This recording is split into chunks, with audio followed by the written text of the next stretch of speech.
Hi there, it's Cassie. Welcome back to my YouTube channel. Today I have part one of a two-part series that I'm calling Let's Make 8, and this one features the Simon Says Stamp August 2018 card kit. And this one's Mandy's Flowers. That's the stamps that it's featuring. So this set is in fact sold out, but Simon Says Stamp always does a pretty good job of having all those products in the store, so I will try and link those down below. So let's take a look at what's inside the kit.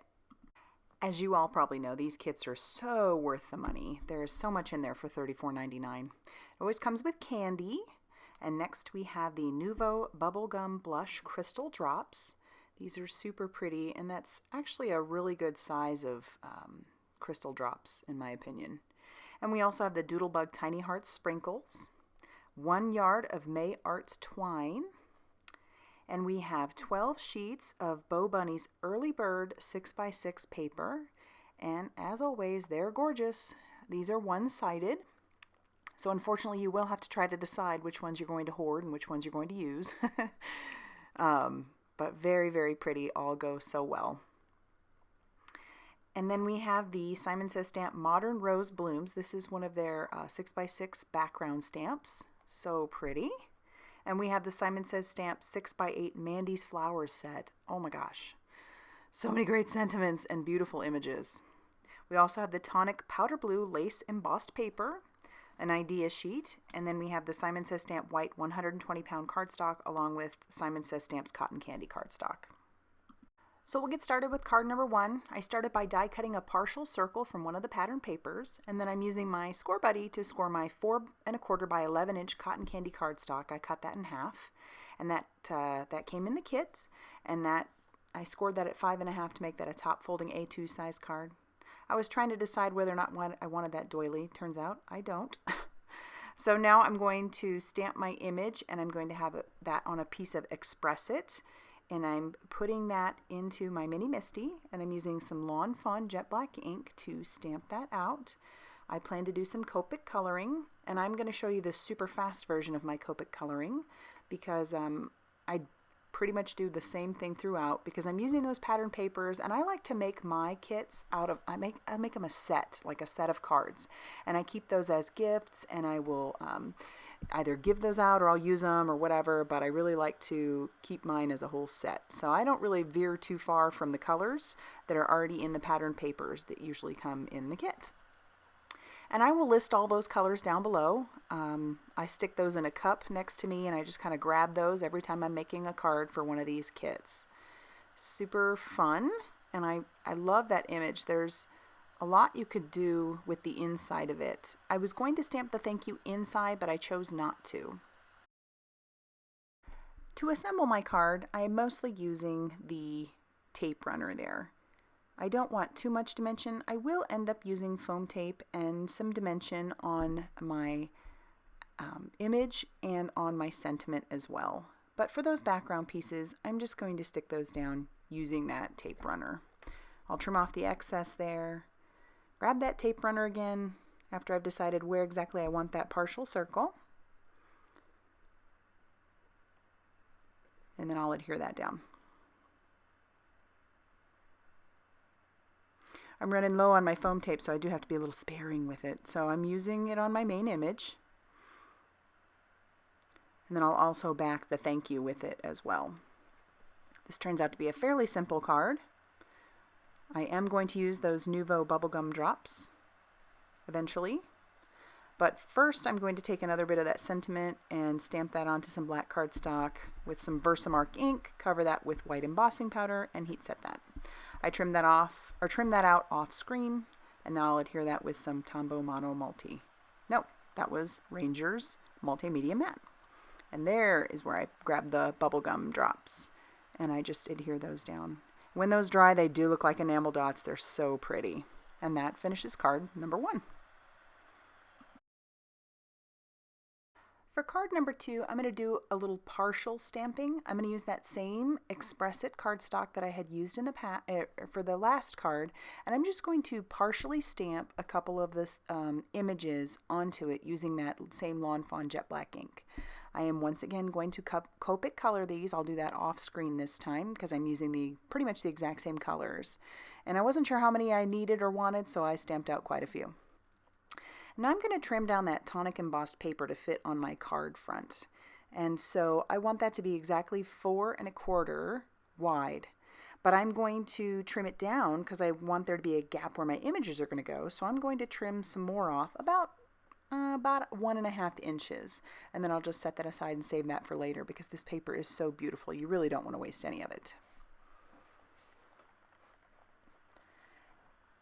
And I'm going to kind of play around with my images to kind of see where I want them, or, you know, just the placement of them. And once I get that figured out, I will go on to my sentiments.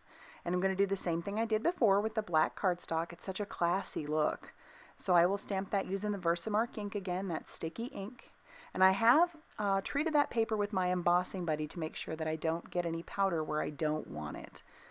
So once that's stamped down, I will cover that with the white detail embossing powder, and then I will heat set that off screen and trim those down. Originally I was going to use some foam tape, but I realized, I'm just about out.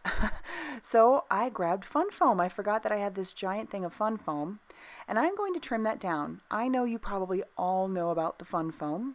It's such an economical way. So for those of you that don't know, this is a great way to add dimension to your cards without breaking the bank. Not that the foam tape breaks the bank. It is actually pretty handy to have, but this stuff is just so cheap, especially if you need to cover a large area. So I'm using some tacky glue, and I am going to stick some of that fun foam to the back of that first panel, and then I'll stick that smaller section down to the other panel. And this stuff goes through the mail just really beautifully, and then everything keeps its shape, which is nice. And then I will put the tacky glue on the back of that and adhere that to my card base, which is the stuff that came in the kit. It's the Simon Says Stamp 120-pound white card base. I just trimmed that in half to make 2 card bases. And this is a top folding A2 size card. I'll trim down my images a little bit more. Make sure they fit in there okay. And I'm going to adhere a little bit of glue to the back. And then I realized it needed to have a little bit of something to keep it from getting too folded.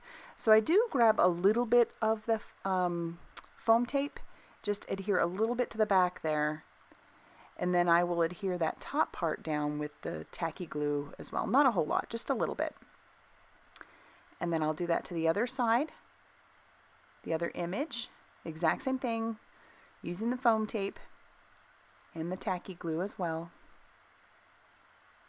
And then I will adhere my other little image in the same fashion.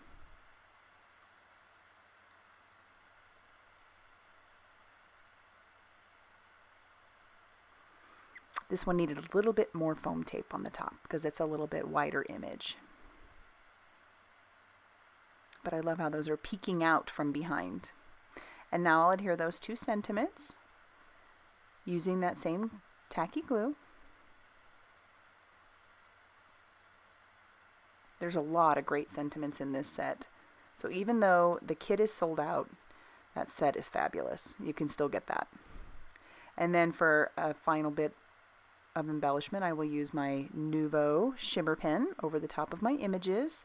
And then I'll grab the Nuvo Bubblegum Crystal Drops after I trim that down.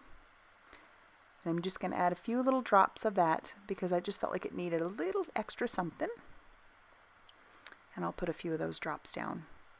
And then that'll finish off card number 2. That embossed paper just adds so much. It's so pretty.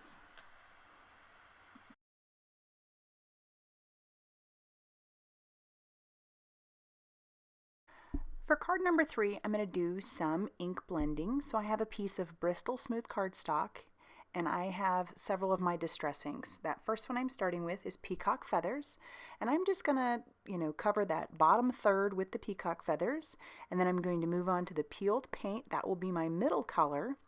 And with this Bristol smooth cardstock, I'm sure as many of you know, it just blends like butter. It goes so well together. They're so easy to blend. Distress oxide inks are so easy to blend anyway, but then you add it with this combination because of that coating on that paper, and it's really nice.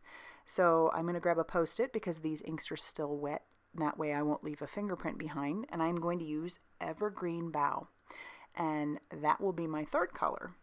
I thought these went fairly nicely with the colors in the pattern papers, and I am going to, once I'm done with all that ink blending and I get that as smooth as I'd like, I plan to emboss heat emboss the background stamp onto that piece of paper. And that background stamp again is the Simon Says stamp Modern Rose Blooms. It's just beautiful. And I'm inking that up with Versamark ink all over the image, and I'm going to stamp that down using my stamp platform, and I have that temporarily adhered with just a tiny piece of adhesive on the back. And when I have the coverage that I want, I'll just pop that up. And I am using some Hero Arts Satin White Pearl embossing powder. So it's not white and it's not clear. And what it'll do when it heats is that it will take on the color of the background basically, and just, I don't know, it's really, really pretty. It just steps up the idea of clear embossing powder up a notch and kind of knocks down white embossing powder just a tad. So it's kind of in between there, and it's so pretty. It almost reminds me of some sort of wallpaper or something. So my card base is going to be one of the Simon Says stamp 120 pound card bases, and I have that scored at 5.5 to make a top folding A2 size card. And then I have just another skinny piece of cardstock here. That is the Nina Classic Crest, and I'm going to stamp my sentiment on that using my Mini Misty and some Lawn Fawn Jet Black ink, and that just says for you, and I'll stamp that out a few times. And then I have a piece of the Express It cardstock for Copics, and I am stamping my image onto that, and then I will Copic color that and trim it out. I didn't show you all that. Like I said before, the colors are all the same, and it's pretty basic coloring. And I stamp my sentiment using that peeled paint, and now I'll use a tape runner to start adhering my card. This is pretty lightweight, so the tape runner will work just fine. But for my Bristol cardstock, to adhere that to my card base, I'm going to use some Tombow Mono Multi adhesive, because that will just ensure that it's not going anywhere once that dries. It's a little bit thicker cardstock. And because I have layered up the patterned paper and that other cardstock, I'm going to use the Tombow Mono Multi on that as well. I'll use a little bit of foam tape on my Copic colored flower image, and I will pop that up on the background. And then I'm going to grab those Doodlebug heart sprinkles, and I'm just going to take one of those. I'm going to take the little green one once I've decided, I think, which color I want. And I'm using the tip of my scissors to pop that off so that I don't lose any of the stickiness. So I'll just pop that off, and then I'll adhere that down, and that's going to finish off card number 3. Pretty simple. For my fourth card, and the final one in this part, I am going to basically create a one-layer card. I'm going to stamp onto some Strathmore 140 pound watercolor paper, because I plan to just watercolor this whole scene, and I'm going to be doing some layering and some masking, because like I said, I want this to be a one-layer card. So basically when you are stamping something like that, you want whatever is supposed to be in the front of your scene to be stamped first. So I'm using some VersaFine Onyx Black ink, and I am stamping my sentiment and my flower image. And I'll stamp that out a few times to make sure that that's a good and crisp image. And then I have a small chunk of masking paper, and whatever is left over on that stamp, I'm just stamping that onto the masking paper. I will trim that out very close, and then I will mask over my image, and then I will start to assemble my scene. So I'm using the fence, and I'm going to stamp that over the top, and then I'll clean that off, and I will move it, and then I will stamp that again so that I can complete the fence scene. And it looks very plain Jane right now, but of course that's because there's no color. And to remove my mask, once I have everything stamped, I'm going to just use my scissors to kind of lift that corner, and then I will carefully peel off my mask, and voila, the fence is in the back. It's so cool. And I'll save that mask because I'm sure I'll use it again. And I'm going to grab out my Magello Mission Gold watercolors, and I have sped this up about 8 times. Clearly, I don't paint that quickly, but it's very basic coloring. I've done that I've shown in the past. I'm just putting down a wash for my first coat, my first layer, and I'm just moving around so that I don't go over areas that are wet. Because I didn't use any embossing powder to make any distinction between the lines, I am just trying to make sure that parts are dry before I touch any areas that are close by. And so I'll just keep moving. And it looks pretty flat, but again, that's because we haven't added any layers yet.